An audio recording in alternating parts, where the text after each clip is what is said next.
Welcome back to Awakened Exchanges. I'm your host, Jay Rich, and I want to thank you all again for joining me here on the Exchange. We're almost halfway through this year, and it's still hard to believe how fast time flies.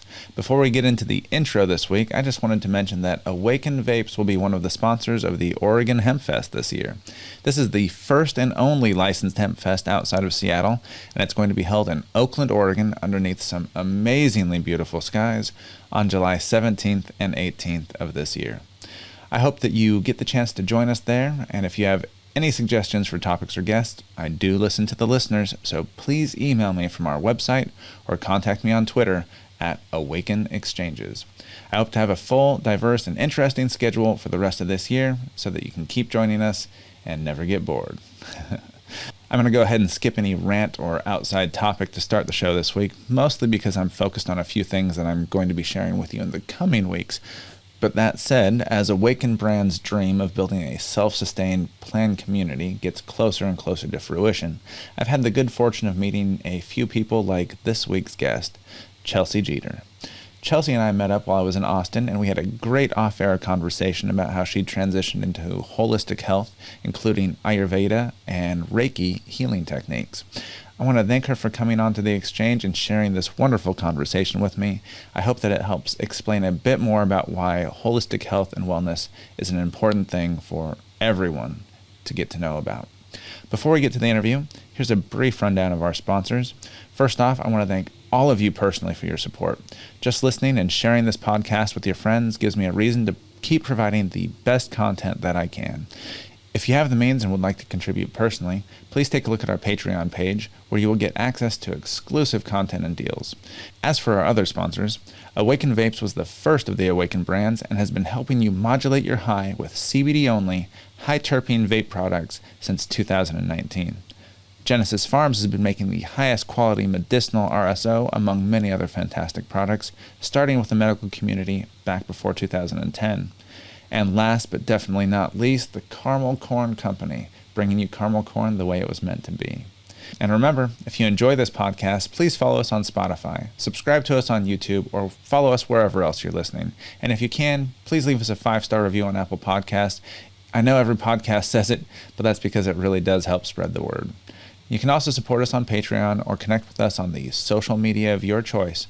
We are at Awakened Exchanges on Facebook and Instagram, and at Awaken Exchanges on Twitter.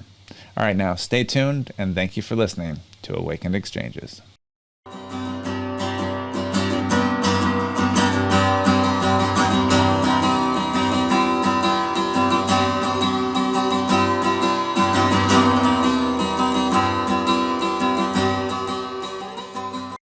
Genesis Pharms was founded on the belief in cannabis's ability to heal. Genesis Pharms is more than a brand. They're a compassionate community of like-minded individuals that generate top-quality cannabis products made with love and care. Community outreach is always on their mind, and their partnerships with Grow for Vets and Parents for Pot was just a beginning to what they hope to accomplish in the coming years. You can find their products on the best dispensary shelves across the state of Oregon. Their RSO is the most consistent quality in the state. Their tinctures are second to none, and their personal massage oil will have you and your partner both coming back for more.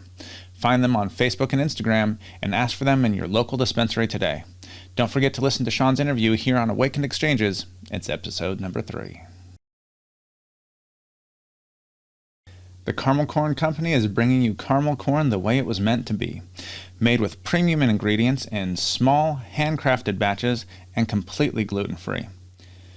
The flavors include original, roasted cashew, salted almond, mixed nut, spicy sriracha, white morsel macadamia, peanut butter, butterscotch, and my personal favorites, chocolate drizzle and raspberry caramel apple. I can't say enough about how delicious this caramel corn is. It makes a great gift any time of the year. You can find them on sale in Portland area Market of Choice locations and online again here real soon. Visit caramelcorncompany.com for more information today. Remember, buying local supports small businesses and keeps your money building your community. And last but not least, Awakened Vapes has been bringing you some of the highest quality CBD vape cartridges since ringing in the new year in 2019. I became passionate about cannabis after a car wreck left me with major migraines, and no prescribed pills helped alleviate any of the symptoms. Having only tried cannabis a handful of times in high school and college, it was a doctor's recommendation that led me to give cannabis another try. Only then did I realize that we'd all been at least a little misled about the health benefits of this amazing plant. Despite the unexpected break because of the vape ban and then a global health crisis, the business is stronger than ever, and we invite you to check out our updated website today. We are still offering our 3 varieties with new improved terpene formulations and enhanced flavor to go along with the custom blended terpene effect profiles. Check back at awakenedvapes.com for any updates. You can always email us about wholesaling or white labeling opportunities as well.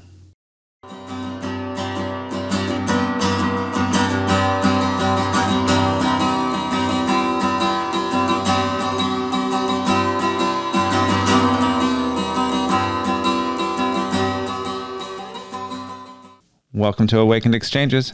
I'm very glad you're able to join us today. Me too. Thanks for having me.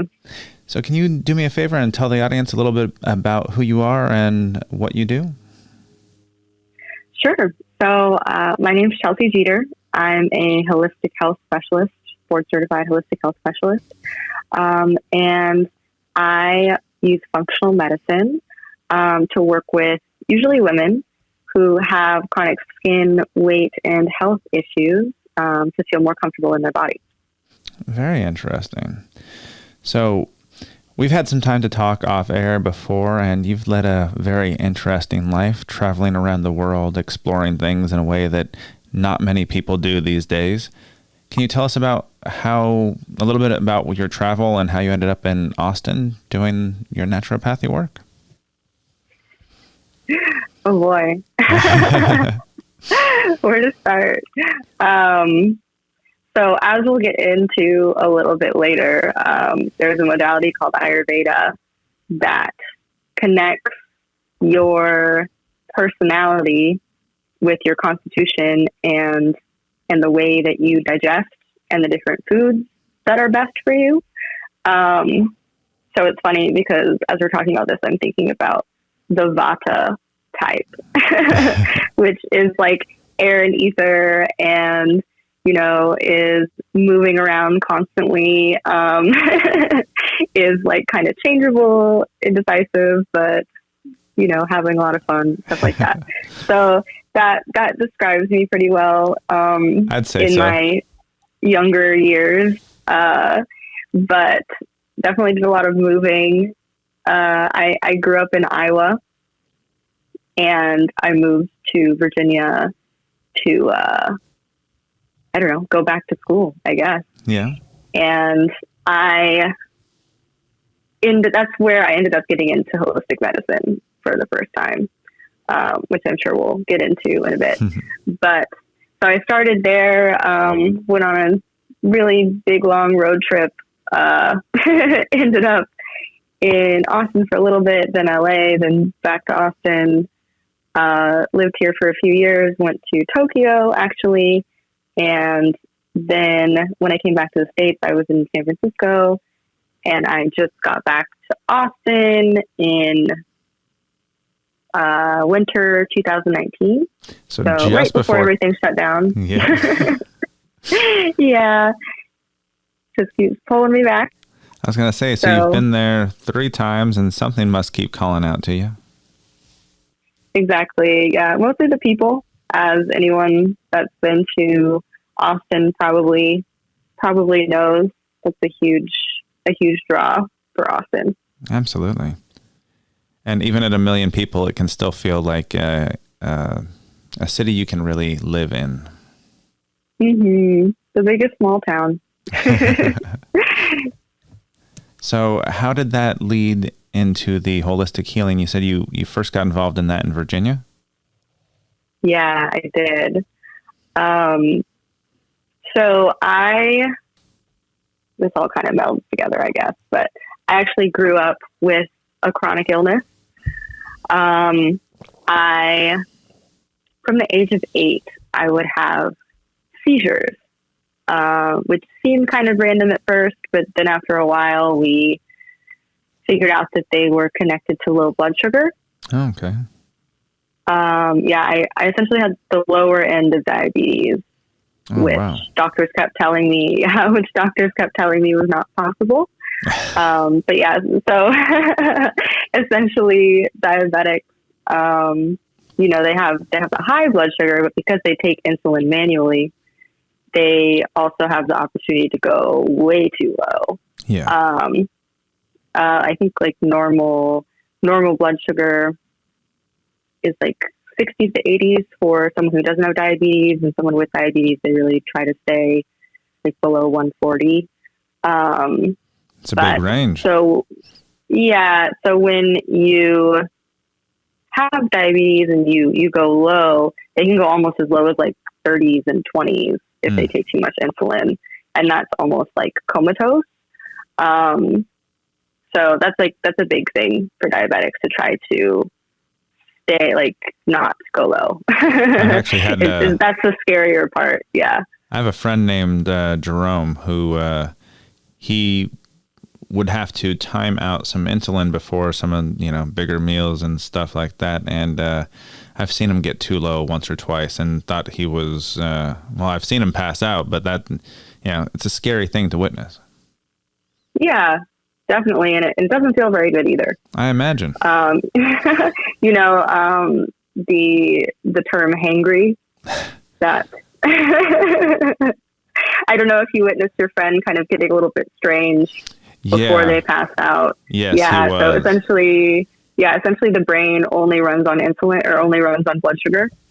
So when you don't have any blood sugar, your brain just kind of can't function, and you kind of seem a little bit like mentally impaired. Yeah, he seemed almost disassociative. Kind of schizophrenic, or exactly. Exactly. So, we figured out that was happening with me. Kind of a whole journey with that, with doctors not really caring or believing me, which I think a lot of people have that experience at this point. Yeah. But when I was about 18, I realized that I had a gluten allergy, just through a lot of different things. My stomach started hurting after I would eat certain things, and that had never really been a symptom before. That just kind of takes some time to develop. Yeah. After having an allergy for a while. But so essentially we figured out that all my blood sugar issues, all of the seizure issues, and, passing out from low blood sugar were actually a gluten allergy. That's an extreme I didn't know about that could happen that way. Yeah.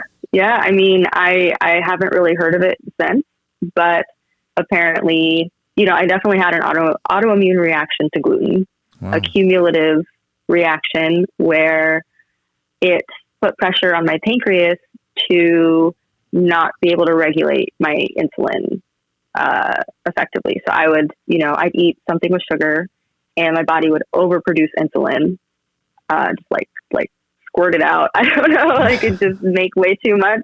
It was overly sensitive, and so that's why I would just like dip really low if I were to ever have sugar or even like grains or just carbs in general. It would kind of act that way.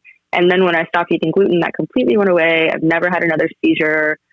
Completely stopped having issues with sugar and my blood sugar in general. I remember not ever being able to eat sugar, like never. Like had to look at the back of everything, and then even like processed flours or anything like that couldn't. That's really a big shouldn't change do that for most diets in the U.S. And for a teenager. Oh yeah, it was very strange. Yeah, very very different for a teenager. But yeah, so long story short, about 18, we figured that out, and that's when I was just like, wow, health is crazy. like all these, this thing that you would never have thought could be connected with, the underlying cause, and, and also just kind of sick of the modern medical industry at that point, having had no one really care to look into what this was. Mm-hmm. Because it was actually funny. I remember talking to my primary care physician and being like, yeah, I think we did some kind of test early in the morning and I had to fast for 12 hours or something, which was just like scary for me because I could really dip low and pass out easily. So, and then afterward, I'm like shaking at that point because my blood sugar is so low after this test, and they try to give me apple juice. And I'm just like, I cannot drink that. Like, I've told you so many times. And they always just kind of roll their eyes like I was being insane. Yes. And I was just like, I can't drink that. I have low blood sugar. And they're like, you can't have chronic low blood sugar. It has to be caused by something. And I'm like, cool. So can you help me figure out what that is? No, we just want to ignore it. Yes. They just never ever did anything about it. It just blows my mind being in this industry now and being, a healthcare practitioner. If someone, I find out anything's uncomfortable for someone I'm working with, I'm like, wow, let's really see what we can do about that. And they're just like, whatever. I just don't understand. It becomes their job as opposed to any kind of a passion to help people at some point. Yeah, they're just checking the boxes. I don't know. But so that was kind of my introduction to a more holistic whole body, because holistic, really the definition of it is whole body. So that was my introduction to thinking about health in a more systemic whole body, through a whole body lens. And, I because I had those issues with gluten for so long and it did become gastrointestinal, I think I was 20, and I went back to school and I started to have all these issues with allergies, food allergies, because my digestive system was weakened, from all the gluten stuff, and I'd never quite fortified it or healed it after all that kind of trauma from the gluten. Yeah. So when I was 20, this is after I moved to Virginia, I all of a sudden had all of these food allergies. I did this elimination diet because I was getting really, really sick. I couldn't sleep at all. My skin was turning purple. I couldn't eat anything. I'd get rashes and headaches and stomach aches. And I was just like, what is going on? I'm way too young for this shit. And so I ended up eliminating all these foods and figuring out exactly which allergies I had. And it was so many, it was insane. I was like, this is not natural for a human. It was, gluten, which I'd been avoiding since that whole debacle with, blood sugar. Yeah. And I avoided dairy because the protein in dairy is very similar to gluten, very, difficult to digest. And I kind of realized I had an issue with it too. But then I all of a sudden had an issue with all nuts, all seeds, all oils, except for olive oil because it doesn't come from a seed. And I was allergic to chocolate, corn. Just eliminating everything. Literally everything. Yeah, nightshade vegetables, which is a really difficult one because it's onions, tomatoes, potatoes, eggplant, and peppers. So pretty much what you flavor things with. Yeah. And then, go ahead. I was just going to say that doesn't leave a whole lot of spice.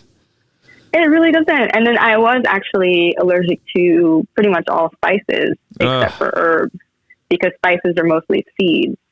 So, I was having issues. It was a lot. I could eat chicken and greens with nothing on it. And a little bit of rice, but that was kind of like, I wasn't allergic to it, but it didn't make me feel that great. But so, yeah, I was having all these issues and just like, what do I do?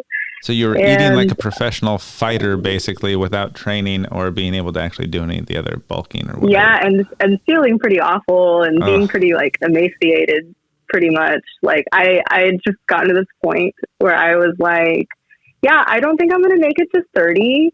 Like, I'm probably the sickliest person that I know. Like, yeah, and I remember I was with a friend one day, and they were talking about, they turned me on to this diet called the GAPS diet. And they're like, did you know that there's this diet that's supposed to be able to like reverse allergies? And I was like, no. Like, please point me in the direction of this. So I found it, again? GAPS diet, GAPS. And essentially it's like a very difficult to follow diet. It's very good for you. It's all about healing the gut. It has to do with bone broth, and you like cook everything like really thoroughly, so it's super easy to digest. So basically there's just no lift on your digestive system, so it can just fully heal itself. You do the bone broth with all like collagen, and you do like all these organ meats to get all these minerals and like different good fats to help restore your digestive system. And you're supposed to just do that for a few weeks so that everything can heal, because the tenet here is that allergies are caused by a weakened digestive system, which is true. Food allergies, especially, even environmental allergies. There's been a lot of studies where they, because I mean, your gut is your immune system, right? Definitely linked together very well. Yeah, and there's been a lot of studies with vitamin C, even, it truly supports the immune system, that when you have environmental allergies and you take the actual amount of vitamin C that your body needs, that your environmental allergies are brought way down, like all your symptoms. So, yes. Sounds like I need to check my multivitamins again one of these days.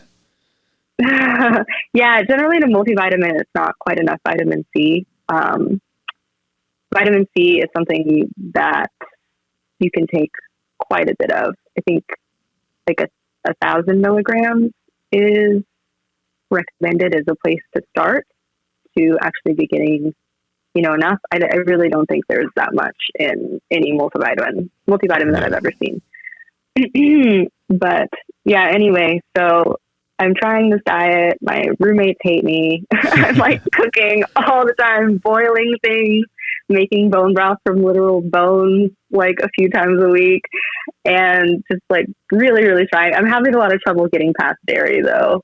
Like being able to reintroduce that into my diet without issues. And so I'm really frustrated.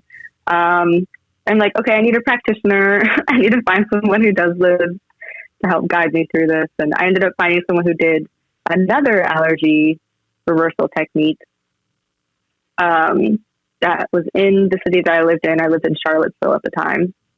And so I went to see her, and I'm just like at the end of my rope at this point, Yeah. Even through all of this, I went to a gastroenterologist, I went to an allergist, I went to all the normal doctors again, just to see. And they pretty much were like, oh, wow, that sucks. Bye. Can't Pay do your anything. copay on the way out. Yeah. And so it was really crazy. And so I go to see this woman who's a naturopathic doctor, holistic health practitioner, and she claims to do this allergy reversal technique. So I go and see her, and I'm just like, cool. I have no idea if this is going to work. I have no idea if this person is, a total crackpot, but since I have nothing to lose, we are going to try it. Yeah. And I did. And I get there, and in an hour and a half, she explained everything that had ever happened to me with my health. Wow. Since I was 8, so thoroughly, and she connected all of it, and it all made so much sense. And I was like, what the hell, what the hell, you know, like why couldn't somebody tell me this 20 years or 10 years ago at least? Exactly. Yeah, it was just so wild, the difference between all these doctors that I'd gone to and who just didn't seem to care, who didn't, you know, really dig in past their, you know, niche or whatever, and really didn't want to think outside the box at all, and didn't want to connect, you know, the different systems of the body, because I think they're all connected. They all influence each other. If you're having an issue on your skin, it's not your skin that is having the issue. It's your gut. This is the end of the line. You know, you can't treat the end of the line, or it's not ever going to go away. And so, yeah, I'm seeing this woman just like so impressed from the first session, and we get through. I work with her just hard for like 3 or 4 months, and by the time we're done, I have a totally new body. I was always just really kind of like skinny in some places, held weight weird in other places. Like my whole chest was just like bones. You know, my skin was turning this weird color. I had like acne. Like my skin was all like ruddy. And after I'm done working with her, I have muscle. I'd never had muscle ever. Like I before I saw her, I worked out every day. I would like lift weights and stuff, and I would just get like a little bit more muscle, and that's all I could ever gain. And I had to stop working out when I was seeing her because I didn't have time, because I don't know, all my time was dedicated to this, and I took an extra job because, you know, I'm like 20. Yeah. I took an extra restaurant job to like afford it. And I had all this muscle like in my arms, like in my chest, that I never had just when I was working out. Changing your diet and getting things back under control so your body could actually process it the way it wanted to. Yeah, from actually being able to process protein for the first time in my life, That's like amazing. properly. Mm-hmm. Yeah, and my skin was just beautiful all of a sudden, like glow. Like I was getting all my vitamins, I guess, you know. And so a lot of this was fixing the gut, reversing food allergies, which you can do, which a lot of people don't think you can do. You can do it with environmental allergies, food allergies, all the things. And so finally being able to process and absorb nutrients from all these things that I never had been able to before was just a game changer. Like my entire body was different, my entire digestion.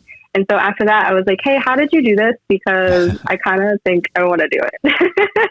I feel like people need this. And so I ended up, you know, working under her for a while. I went to school I studied to be a naturopathic doctor. You know, I got certified in that, got board certified, and now here we are. Well, you've done an amazing thing with the last decade, I have to say. And you were saying that holistic healing is basically whole body health. Can you tell us how you actually go about determining what you need to integrate for your clients? What kind of thing, diagnosis process you would go through, or diagnostic process, excuse me? Yes.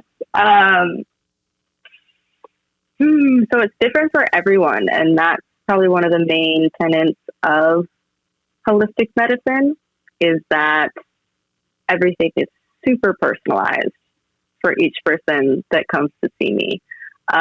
You know, because you could be having headaches, and like, let's say 5 people are having headaches, and each one of them is probably going to have a different reason why. You know, there are general places that you can start looking, like the liver. You know, congested liver is generally a really good starting point for eliminating headaches, because liver, gallbladder are really, really indicated in headaches. But, you know, the reason why someone has liver congestion is going to be different in everyone. So, like, do they have food allergies? Like, are they, you know, not digesting things very well? Do they have gallstones? Like, all these different things.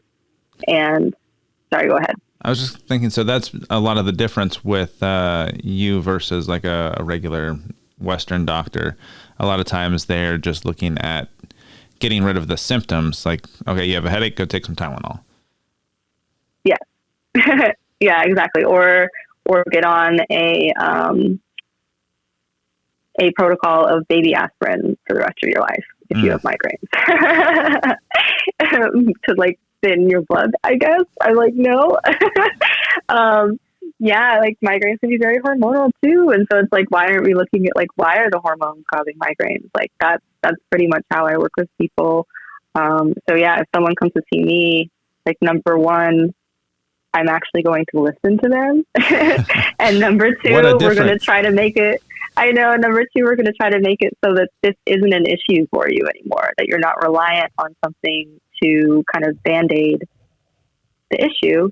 But I know you asked me kind of how I work with diagnostics with people. So I work with functional medicine tests. I have some different labs that I work with. I generally start people with an IgG test, which is a food allergy test. Okay. And sensitivities, which most people have something that they are sensitive to that they don't know about. And it's, you know, when it's a low level allergy like that, or some people call them sensitivities, I call them allergies because in Eastern medicine, anything that your body has an adverse reaction to is called an allergy. Gotcha. So, yeah, in Eastern medicine. But I know that people try to make some kind of distinction here. And I know that, you know, there are definitely anaphylactic allergies, and that is a little bit different. But generally, I just call them allergies because, you know, Eastern medicine. Yeah. I work with that a little bit more. So we do IgG tests. Most people have something very interesting come back. It's usually something that they eat a lot of. You know, I had someone that I worked with where they ate a grapefruit and eggs every day, and they had trouble with grapefruit and eggs. So they eliminated that. And it's, you know, even people that are pretty in tune with their bodies, there can be something that they're sensitive to, like onions. Onions are in everything. You know, in the form of onion powder. You know, if you're having issues with onions, it's really difficult to isolate that. Because you're not just eating an onion, you're eating it in your other foods. You're eating a taco. Yeah. You're eating, not even, you know, even without onions on the taco, you're eating a taco that and the meat has been, you know, seasoned with onion powder. Yeah. So it is, you know, it's difficult to isolate foods anymore because we combine so many foods all the time. And so it's helpful to kind of, to get some numbers on these things, you know, to really to really suss out what could be hindering your system. And then I usually do a stool analysis test. It's also called a GI map, to assess the different levels of bacteria in your gut. So that can be candida. It also tests for things like parasites, which are actually very common, and something that Western medicine does not really care about, whichever way you want to look at it. Yeah. But, you know, candida and parasites are both things that Western medicine just won't look for, but they really, one of my mentors, 95% of everyone who came through her practice in her 45 years of practicing had one or the other, or both. Wow. So yeah, it's a thing. It's just one of those gut things, you know, and like the gut is a core part of my practice, working with the gut. And so we do usually a stool analysis test. We see where are your levels of good bacteria at, where are your levels of bacteria that shouldn't be there. Those are usually higher than the good bacteria. We call it dysbiosis.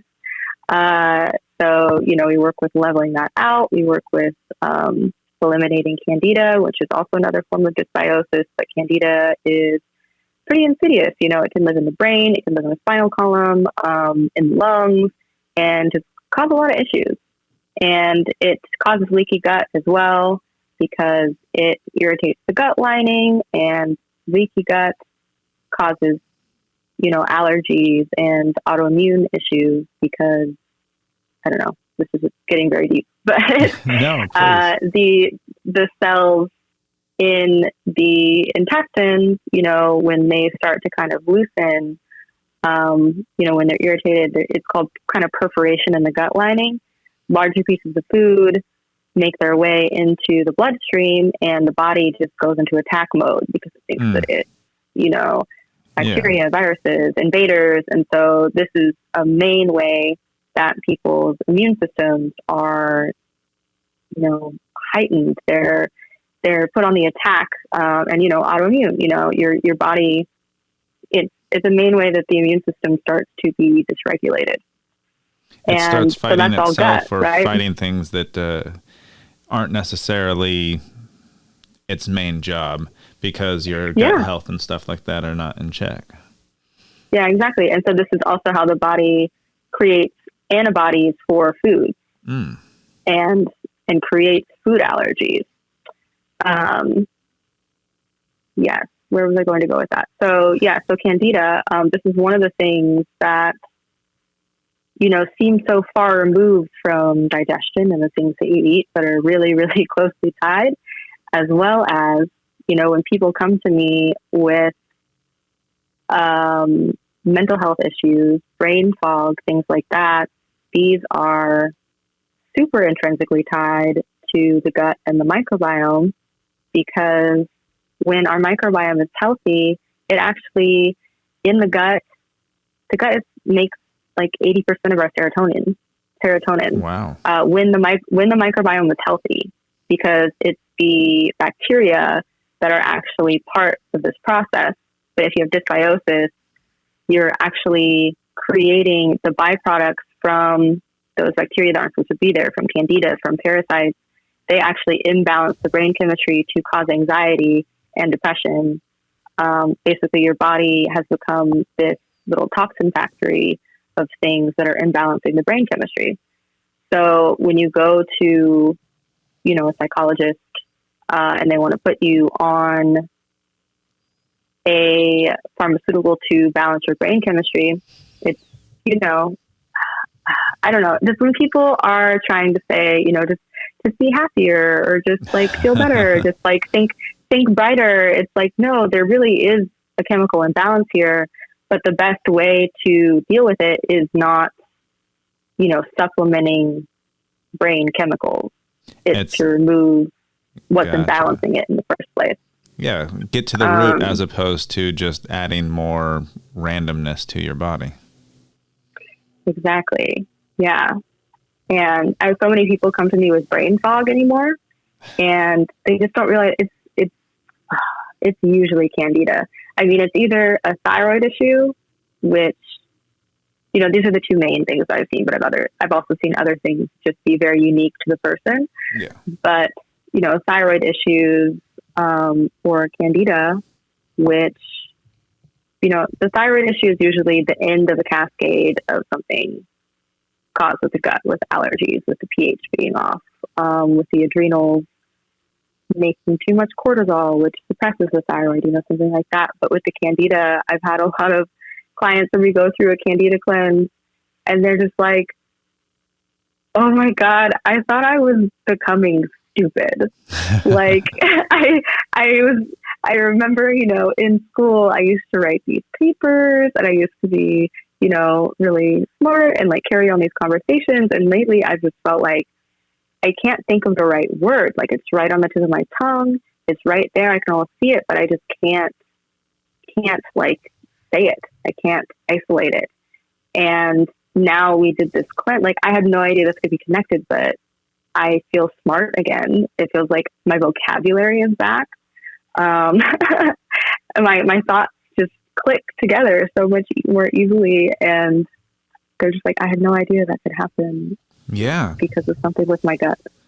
I am still, I like to think that I'm, fairly educated on this stuff, but it's still fairly new, especially just talking with you, how little I actually really know about it. Yeah. I hear that a lot. So you mentioned Ayurveda actually a little bit earlier on. Can you tell us a little bit about what that is and how you utilize that as well? Totally. So I love Ayurveda. You know, even functional medicine has its weak spots,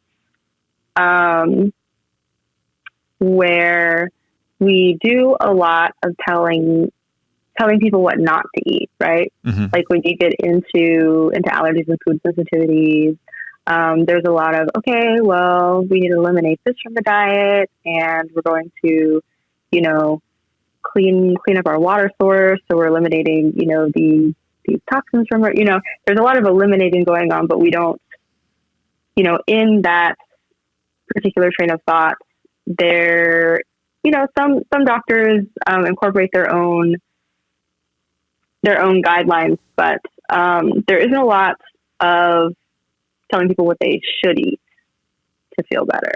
You know, I know there are like diets like keto and paleo and all of that, but which are more restrictions than necessarily. They're more restrictions than like, here's what's going to build your body and support your digestive system, right? So Ayurveda is different in that sense, and it's also different in the way that the main pieces of Ayurveda is that it's built around things called doshas, which are basically constitutional types that we're able to kind of piece together what someone's constitutional type is by looking at, you know, their body composition, the way they adjust, and their personality, which is super interesting and a very new train of thought in Western medicine, and just in the Western world. But when you think about it, it really makes sense. Like the Vata type tends to be kind of flighty, kind of indecisive, a little bit more anxious. They're very in their head. They're like overthinking things. Yes, overthinking things, anxious. A more anxious person, and don't have a lot of, you know, stillness or groundedness to them. So, you know, naturally and chemically and physiologically, this does contribute to lessened stomach acid production and the production of pretty much all of the digestive fluids. Because when we're anxious, we are in fight or flight, which I'm sure most people have heard of by now. But this essentially, it's a shift from the parasympathetic to the sympathetic nervous system. And the parasympathetic is the state that we need to be in order to digest fully. And this is a state of rest and digest.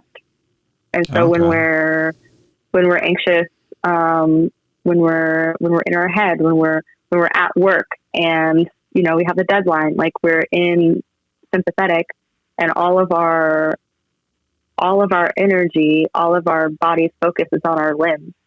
It pulls all of the energy out of the digestive system. It doesn't have anything that it needs to do what it needs to do. And, you know, we're focused on trying to run away from things. That's our, you know, our biological makeup and engineering from when we were like cavemen and stuff. Yeah. And had real threats that weren't work deadlines. Yeah. And you weren't running away from the copy machine. You were actually running away from, you know, tigers and... Yeah, saber-tooth tigers, stuff like that. And so this really makes sense. Like the way that we think, the way that we handle stress, who we are generally as a person really affects our digestive system. So with the Vata type, it's recommended to do cooked foods, soups, stews, things with warming spices, oatmeal in the morning, something warm and kind of like easy to digest, as opposed to a bar, as opposed to eating granola. I mean, maybe if you put milk in it and the milk is warm and you put like a bunch of cinnamon on it, like that could be something. But dry and crunchy things, not so good for people who have trouble making digestive juices, right? Because it just kind of like doesn't quite get digested. Literally harder to digest. Yeah, exactly. So eating things in soup form, eating, things that will help saturate our system a little bit with liquids. Those are super helpful. Cold things, not so good for Vata types because it takes a lot of energy to warm things up in the stomach and in the digestive system because they have to be at room temperature before we can absorb them. So these are things that are helpful for Vata. And then there's like Pitta types who are overachievers, who are super focused. They tend to not be stressed out super easily, but they put a lot of stress on their body by having a lot of goals and having a lot of, and being super ambitious and, kind of being those big personalities that just have a lot of force behind them, right? They tend toward inflammation. Yeah. Well, they tend to have a lot of inflammation in their body. They tend to have a lot of heat. They tend toward, rashes on the skin even. And so they need to be cooled down. They need, they do better with roughage. They do better with things with a lot of fiber. They do better with raw food and, a little bit less of, they don't do well with spicy things. So Really? like hot peppers. Yeah. They, So like beets, cucumbers, like roughage, like kale, they do well with proteins as well because they need to fuel their adrenals and whatnot. But they generally have much stronger digestive systems. They usually make enough stomach acid so they can do those raw, more difficult to break down things. Yeah. And then there's Kapha, which generally they're those very calm people that you really just can't shake. They're just super grounded. They like to nap. They like to just kind of like snack and they love food, they tend toward holding a little bit more weight and having a little bit more trouble losing it. And so these people are just really, really chill. They actually tend to have more of an atonic digestive system, which means that it's just kind of like loose and not creating peristalsis movement as much as they should be. I know it's an easy one to trip over, but so their intestines aren't, doing that little dance of like tightening and releasing to move food along as well because they're just so relaxed, Gotcha. So they actually need things like spicy food. They need things with a lot of fiber as well. They don't do as well. They need things to kind of break down mucus. So they do well with cayenne and spicy things and lots of fiber. But, not so much sweet things, not so much fatty things. So they need like a spicy things to kind of create that peristalsis and to move mucus out of the body. So now, are these fixed states or can they change as you age or other factors change in your life? Oh, they can definitely change. Yeah, absolutely. So in Ayurveda, there is a idea of prakriti and vikruti. Okay. love all these Hindi words, but this has to do with kind of your true state and then your kind of altered state or like where you are right now. So kind of how you were as a kid is kind of your true state. Before you've messed up the rest of your body through whatever ways we do it. Yeah. Or even your like emotional state, Mm-hmm. Well, like in before meditation, you became a nervous mess. Yeah. I was just going to say, in Buddhist thought, you're trying to get back to child mind anyway. Mm-hmm. But go ahead. Exactly. Sorry. Yeah. So no, you're good. But yeah, so for me as an example, I am Pitta. Predominantly, this is how I'm meant to be. This is how I was when I was a child, and what I'm getting back to now.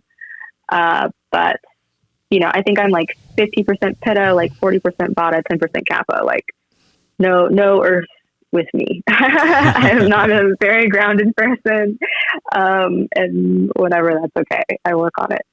But so the past, I don't know, maybe 5-6 years, very, very Vata imbalance.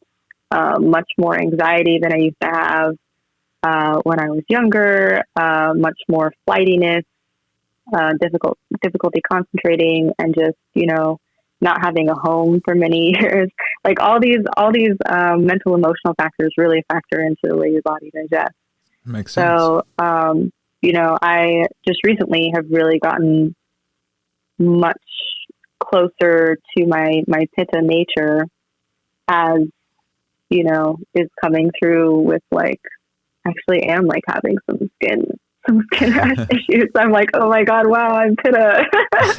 All of a sudden, I haven't had issues with that in years. So yeah, definitely something that can change, definitely something that's movable, and something that if you're, out of balance with, you're able to kind of move back into balance. So there's something else I wanted to get to before we run out of time. You also use Reiki, right? Yeah, I do. So can you tell us a little bit about what Reiki is and what you actually do with it? Sure. Yeah. So I'll kind of start with how I got into it, okay, I guess. So with my first mentor, the one who made me feel a whole lot better when I was like 2021. Very grateful for her. Very grateful for her. So I would start working under her and learning all of the allergy reversal stuff, functional medicine stuff, physiology, all the things. And she's like, okay, so we're doing all of this, but you should really learn this thing called Reiki, which I can teach you because it's something that she did as well. Because she's like, in order to be a really thorough practitioner and to be the most effective practitioner, you really need to be able to, she's like, we work with root cause, right? Mm-hmm. Like that's the main tenet of our practice. So in order to be a really effective practitioner, you need to be able to have something in your tool belt to address people whose root cause is mental emotional, because that's really, as we just talked about with, Ayurveda and, Vata, just being how anxiety affects our digestion. Mm-hmm. If this is the root cause, you need to have something in your tool belt to be able to work with this with people. So she suggested Reiki, and I got into that. I was trained under her in one type of Reiki.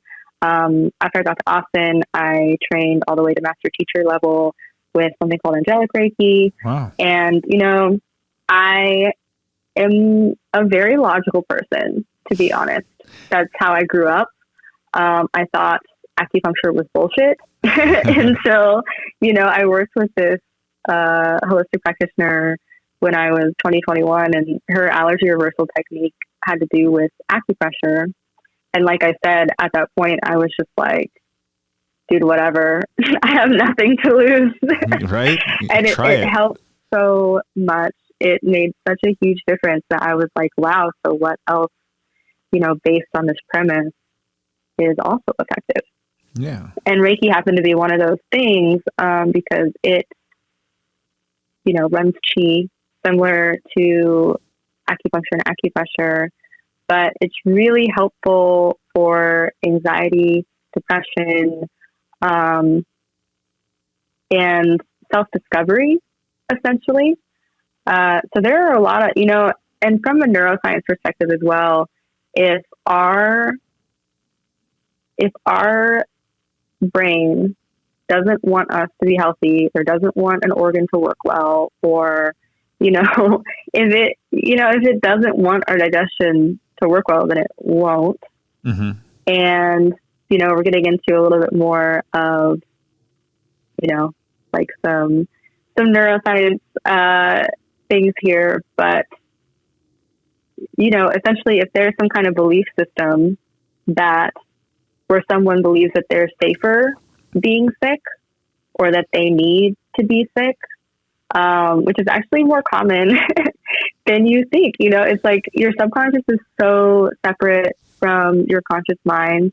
Like in our conscious mind, we're like, no, of course I want money. Yeah. Like, of course I want to, I want this raise at this job. Of course I want to be healthy. This is really uncomfortable.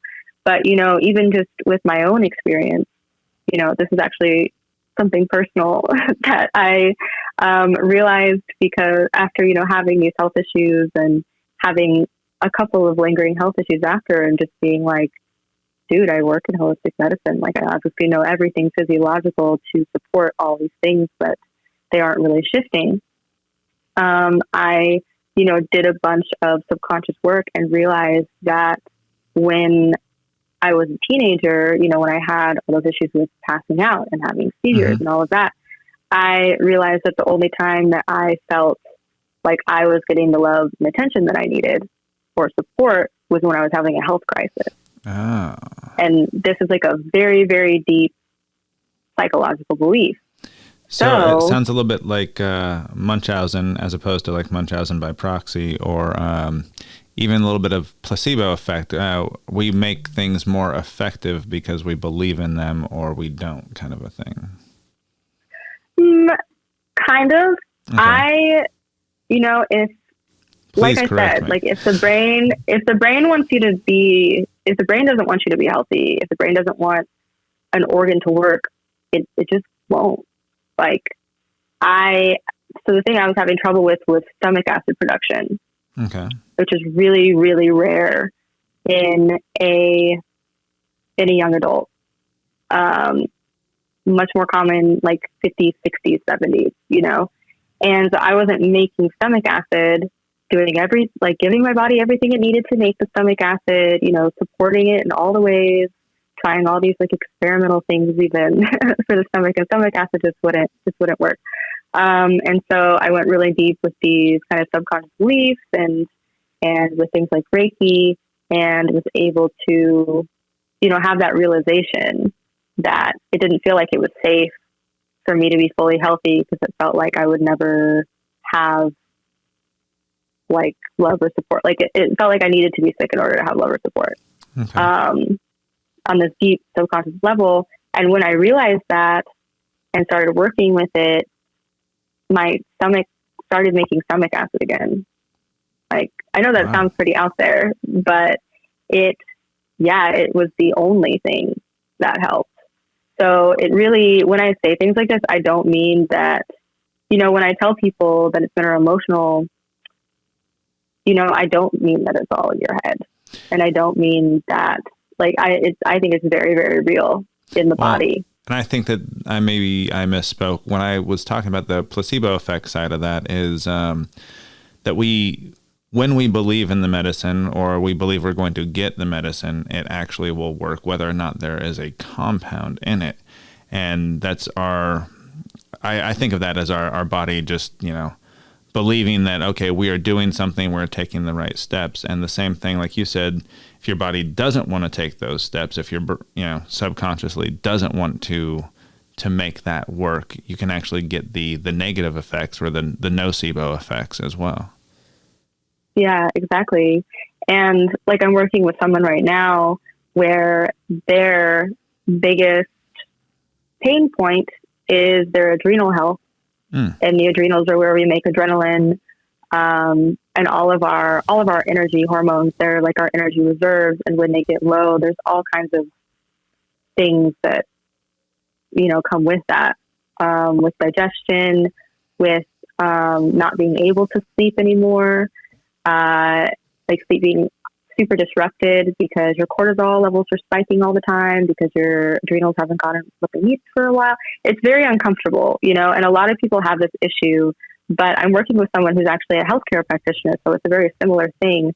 She knows exactly what to do. She's doing all of it. She's, doing her best to get sleep. She's eating She's eating enough protein. She's taking all the adaptogens, but she's just having these unending issues with her adrenals. And so we were doing, which is stress, right? And so we're doing this kind of discovery work with Reiki and with these subconscious modalities, and realizing that she has some trauma from her earlier years around body dysmorphia, and eating in general, and just, some ways that her parents interact and stuff like that. And we discovered that she was feeling super unsafe in her body because she'd gained a little bit of weight. And essentially she felt like if she didn't look a certain way, her husband was going to leave her. She was never going to be loved. Like she, like she was never going to be successful. It was just all this really deep stuff that was causing her to be stressed all of the time. It wasn't an outward stressor. It was an intrinsic stressor that we had to start working through, or her adrenals are never going to get better. That makes sense. Yeah.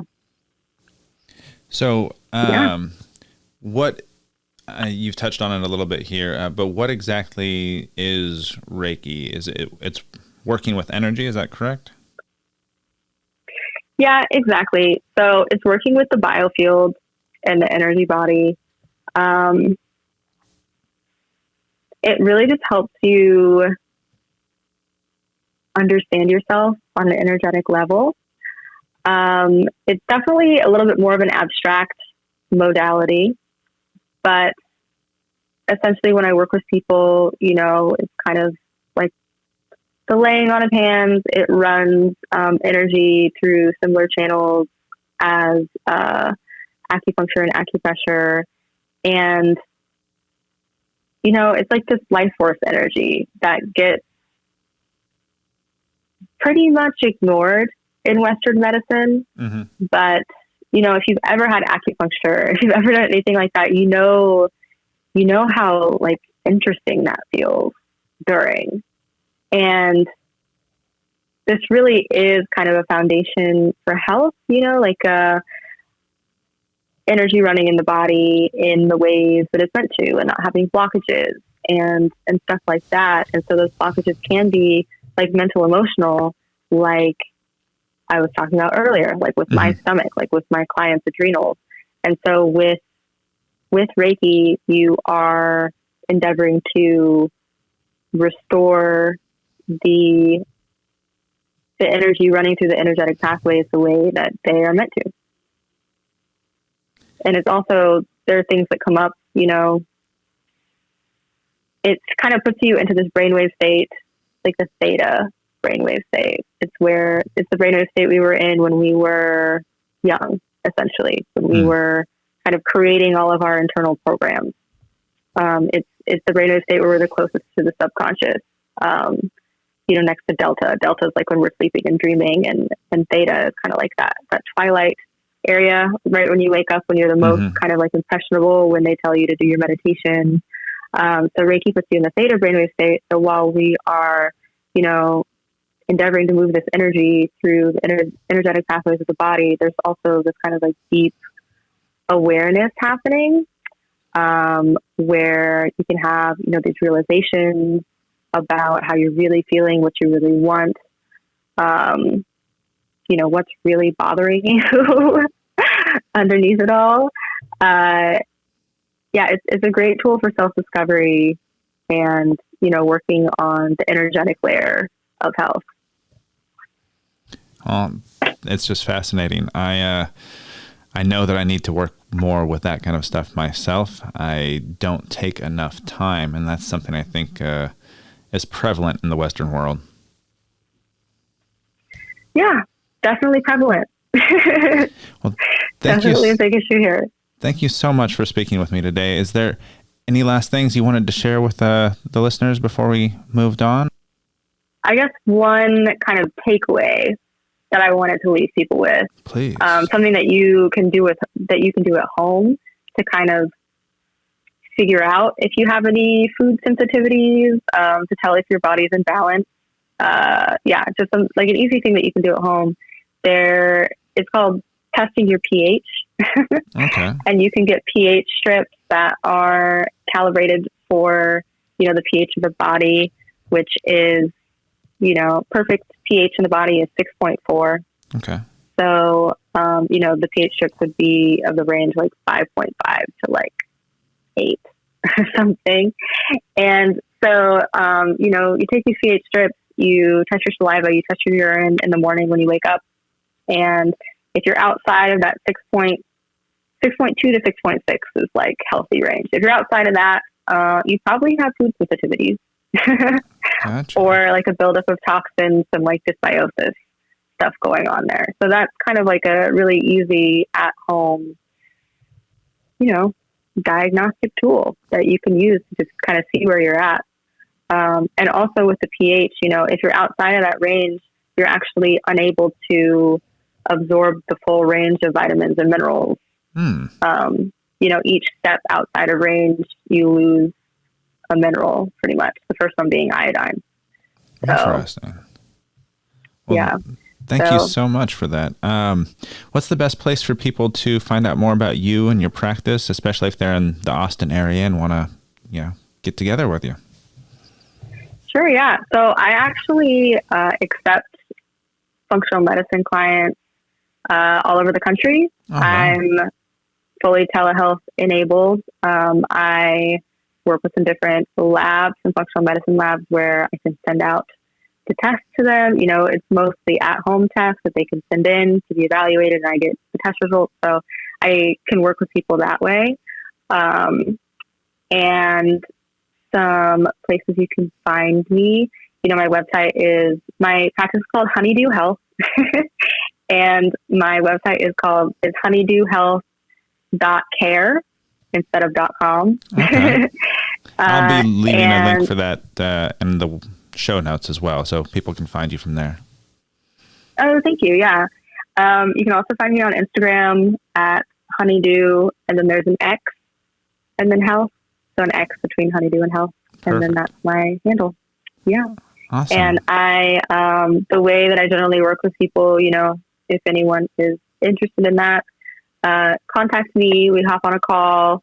I kind of see what's coming up for you. And then, we just have a chat about how best I can support you, whether that's me working with you, whether I'm the right practitioner for you, or whether that's like me finding or giving you recommendations or like helping you find the right practitioner for you. So. Well, thank you again. This has been a great conversation, and I really appreciate your time. Yeah, thank you so much.